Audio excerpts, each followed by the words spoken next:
blue, orange, red, green, and the yellow side. In the 3x3 tutorial, you had the U prime, and the R prime notations for these algorithms, and it's the exact same for the 4x4, U prime, R prime. You have this UW, which turns two layers. So UW prime, RW prime, LW prime, and etc. So you turn two layers if there is a W following the notation. Now let's scramble this cube up. Let me show you what the step looks like overall. First, I'll get the white center, then the yellow center, and then all 6 centers will be solved. Then all the edges will have been paired up. There are 12 total edges. And then I solve it just like a 3x3. First, I want to start with the white center. I see that there's 2 white dots, so I want to start connecting blocks, 2x1 blocks. So if I turn it like this, they won't match. So what I do need, turn one piece, so when I turn it up, to turn this layer up, this will have this 2x1 block I was talking about.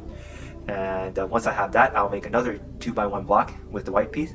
I can connect this white piece, move it up just like that, and it'll be a block, but it does disconnect that piece, that block already made. So what I want is twist the top layer so that it's vertical, so when I move this piece up, it will not break up this block.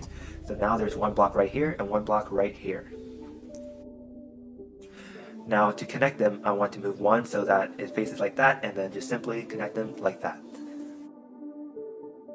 Now onto the yellow center. I see one piece there, one piece there. I can simply match it. Turning the side won't mess up the white piece. And then the white will be on the bottom. If I want to move that up to the top layer, which it belongs, it messes up the white center piece. But I can do so if I move it up, turn the top layer twice, put it back down, the white will still be intact. And I'll have this 2x1 block on the top layer. And there's another piece, if I turn it like that, it won't match up, so I move one of them like so, and then turn the left side up so that the 2x1 yellow block is made. The white is still intact. I want to get that piece on top, but if I do, I mess up the white center again, and I can't seem to put it on top. So what I do, I make the yellow blocks vertical, so next to each other, and then turn it 2 sides up, and then I'll get the white and yellow center. So once the white and yellow centers are done, I want to put the white and yellow centers on the side. I can turn the outer layer any way I want so it doesn't mess up the white and yellow center. So let's say I want to go for the blue side, since I already have this 2x1 block. I don't want it horizontal, I want it vertical, so then when I turn the 2 layers at once, it will still be intact like that. So I find a piece right there, top left corner, and the top left corner for that. I want to make sure they're like that, so when I turn this up, this 2x1 block is formed and that is still intact. So I can simply turn it and connect it. White and yellow is still intact and blue center is solved. Now from the 3x3, I can see that red is on top, right on top of the blue center. So this side will be the red side. So I want to build the red side 2x1 block. So if I do that, this blue center gets messed up. I can do this by turning the red block to the side and then putting the blue center back down. So the 2x1 red block is made. I want to move it to this side. So what I do, I turn it like that, turn that twice, and then put the blue center back. So now there's one 2x1 block for the red. Another one, this is diagonal each other. What I want to do is take out the red centerpiece to another layer and then turn it twice, move that piece back up so it preserves the blue center. And then I want to connect those 2 pieces. So move one layer like that, and then put it up, turn, and there's another 2x1 red block. Let's move this red block to this side. Make sure it's right next to each other on top, and then 2 layers to the side, and boom, red and blue centers are done. I see I have 2x1 block center, green center already made, but the other block is not made. So what I can do, move this piece out of the way, bring it down to the green center, turning it twice, and then I can match it up with this lonely green piece on top, move it to the side, and then put it back down. Now I can finally bring this 2x1 block green to the green center, and then it automatically solves the last center, which is the orange center. In one scenario, there could be diagonal. What I can do is move the green piece up, turn the top layer, and then put it back down, and now you have a 2x1 block and a lonely piece, and that can be matched up, move it up, and then I can do that, but I can just put the green block there, so when I move the layer back down, the green solves and the orange solves automatically. The next step is to make these edges red. So I see this red and white piece. and one right here, one right here.